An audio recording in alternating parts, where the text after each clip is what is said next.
1936 में जब बर्लिन में मेजर ध्यानचंद के साथ जर्मनी का जब फाइनल मैच हुआ, फाइनल जब मुकाबला हुआ, मेजर ध्यानचंद ने खेलना शुरू किया। खेलते खेलते शुरू के फर्स्ट हाफ में जर्मनी को 6 गोल से पीछे कर दिया। हिटलर उस समय देखने के लिए आया हुआ, 40,000 और दर्शक वहां पर आए हुए थे। सबके बीच में भारत की टीम जर्मनी की पिटाई कर रही थी। उससे पहले क्या हुआ था, उससे पहले जब जर्मनी के इंटरनेशनल लेवल के ग्राउंड के ऊपर जब मेजर ध्यानचंद ने देखा कि जूतों के ऊपर पूरी ग्रिप नहीं बन पा रही है, तो उन्होंने अपने जूते निकाल दिए थे और नंगे पैर खेलते थे। दूसरी टीम जहां महंगे जूते पहनकर खेलती थी, ध्यानचंद की टीम नंगे पैर खेलती थी। नंगे पैर खेलकर उन्होंने ये गोल किए थे। और गोल करने के बाद जब मिड हाफ में हिटलर ने देखा कि जर्मनी की टीम की पिटाई हो रही है, तो हिटलर उठकर चला गया। हिटलर के जाने के बाद हिटलर का 1936 का समय क्या है, उग्र राष्ट्रवाद का समय है। हिटलर ने जो ओलंपिक गेम प्रायोजित करवाए थे, वो केवल दिखाने के लिए करवाए गए थे कि जर्मनी अब वर्ल्ड पावर बन रही है। खूब पानी की तरह पैसा खर्च किया गया था और हिटलर को यह लगता था कि ओलंपिक खेलों में भी जर्मनी की जीत होनी चाहिए। और जर्मनी के अंदर खिलाड़ियों के ऊपर भी बहुत दबाव होता था। और जर्मनी के अंदर ऐसा था कि यदि हिटलर के अगेंस्ट में कुछ बोल दिया, हिटलर यदि नाराज हो गया तो गोली भी मरवा सकता है, क्योंकि हिटलर को तानाशाह कहा जाता था। आज की दृष्टि से देखें तो जैसे किम जोंग उन है नॉर्थ कोरिया का तानाशाह, वैसे ही। तो जब जर्मनी की टीम हारने लगी तो जर्मनी की टीम के एक खिलाड़ी ने मेजर ध्यानचंद के मुंह के ऊपर हॉकी स्टिक को मारा। उनका एक दांत टूट गया। वो मैदान से बाहर गए, अपनी ड्रेसिंग करवाई। ड्रेसिंग करवाने के बाद फिर वापस आई तो उनकी टीम के लोगों ने कहा कि हम भी बदला लेंगे, हम भी 1-2 खिलाड़ी की टांग या दांत तोड़ेंगे। अब मेजर ध्यानचंद ने कहा कि नहीं, ठीक है, हमें ऐसा नहीं करना। मेजर ध्यानचंद कहते हैं कि हम खेलेंगे और हम इनको दिखाएंगे कि बॉल को कंट्रोल कैसे किया जाता है, बॉल को कैसे अपने इशारों के ऊपर नचाया जाता है। अब मेजर ध्यानचंद और उनकी टीम ने खेलना शुरू किया।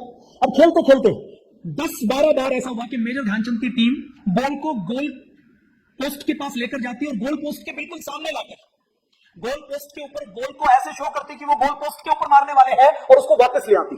पूरे मैदान में भारतीय टीम के लिए तालियां बज रही थी। लेकिन हमारी भारतीय टीम ने, मेजर ध्यानचंद ने गांधीगिरी दिखाते हुए, एक तरीके से सत्याग्रह करते हुए कि तुम्हारे मैदान के ऊपर है और तुमने ये गलत किया है, दांत तोड़कर हाथी की स्टिक को एक हथियार के रूप में उठाते हुए चोट मारकर यह गलत किया है। तो अपने उस सत्याग्रह से, अपने अहिंसा के संदेश से उन्होंने 10-12 बार ऐसे दिखाया कि गेंद को गोलकीपर तक लेकर जाते और वहां से वापस ले आते, गोल नहीं करते। तो वो गोल करने से भी ज्यादा बड़ी बेइज्जती करने का काम जर्मनी टीम का हो गया था। उसके बाद जब वो जर्मनी की टीम के बाद जब वो जीते और जीतने के बाद जब हिटलर उनको प्राइज देने का काम कर रहा था, तो हिटलर ने उस समय उनको कहा, उनसे पूछा कि तुम क्या हो भारतीय सेना में। तो मेजर ध्यानचंद ने कहा, मेजर बाद में बनाए गए थे, बहुत बाद में 1945-46 के बाद। उससे पहले वो सिपाही के रूप में भर्ती हुए थे, फिर नायक बन गए थे। तो 1936 के ओलंपिक के समय मेजर ध्यानचंद लांस नायक के पद पर थे।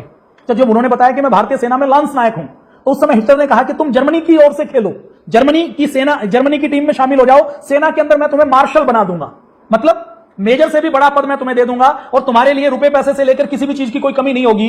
मेजर ध्यानचंद का स्वाभिमान देखिए, उनका सम्मान देखिए, उनकी राष्ट्रनिष्ठा देखिए कि उन्होंने हिटलर के उस ऑफर को ठुकरा दिया। उस समय यह माना जाता था कि हिटलर के ऑफर में पैसा बहुत है, मान सम्मान बहुत है और इसके साथ साथ भय भी है कि हिटलर को कोई उत्तर नहीं दे सकता। तो हिटलर की आंखों में आंख डालकर भी अपने स्वदेश प्रेम के लिए, अपने स्वाभिमान का परिचय देने का काम मेजर ध्यानचंद ने किया था। आजकल के लोग तो गेम किस लिए खेलते हैं, वो कहते हैं कि एक बार नेशनल खेल लिए सिफारिश से, हमें नेशनल पार्टिसिपेशन का यदि सर्टिफिकेट मिल गया तो हमें नौकरी लेने में आसानी होगी। वो नौकरी के लिए खेलते हैं। मेजर ध्यानचंद धन संपत्ति के लिए नहीं खेलते थे। मेजर ध्यानचंद की स्थिति क्या थी, आप अंदाजा लगाइए। मेजर ध्यानचंद ऐसे थे कि जब वो पहली बार ओलंपिक में भाग लेने के लिए जा रहे थे, तो हॉकी फेडरेशन के पास इतने पैसे नहीं थे कि वो मेजर ध्यानचंद और उनकी टीम को भेज सके। तो पीएनबी से लोन लेकर जाने का काम किया।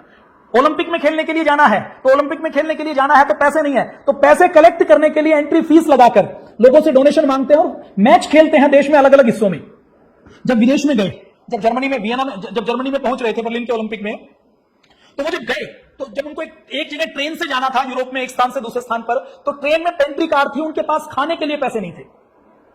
इतनी दुर्दशा के अंदर वो रहे, इतने कम संसाधनों के अंदर वो रहे। मेजर ध्यानचंद को पहले और ब्रैडमैन के बराबर माना जाता है। हिटलर के इस ऑफर को ठुकराने के बाद स्वाभिमान के साथ वापस आए। और आप विडंबना देखिए कि जब 1936 में हमारी टीम तीसरी बार ओलंपिक जीतकर वापस आई थी, तो मुंबई के पोर्ट के ऊपर केवल 2 व्यक्ति उनका स्वागत करने वाले थे। उससे पहले मेजर ध्यानचंद को खूब सम्मान मिला है, लेकिन भारत के अंदर भी ऐसी स्थिति नहीं रही कि हमने अपने महापुरुषों का, अपने लोगों का सम्मान किया हो। यदि वही मेजर ध्यानचंद जर्मनी की ओर से खेलता तो शायद जर्मनी की सारी खेल की अकेडमियों के नाम मेजर ध्यानचंद के नाम पर होते, बहुत से स्टेडियम के नाम होते, उनके नाम से प्रतियोगिताएं आयोजित की जाती, उनके नाम से अवार्ड दिए जाते। लेकिन भारत के अंदर ऐसा नहीं होता, भारत के अंदर ऐसा नहीं हुआ।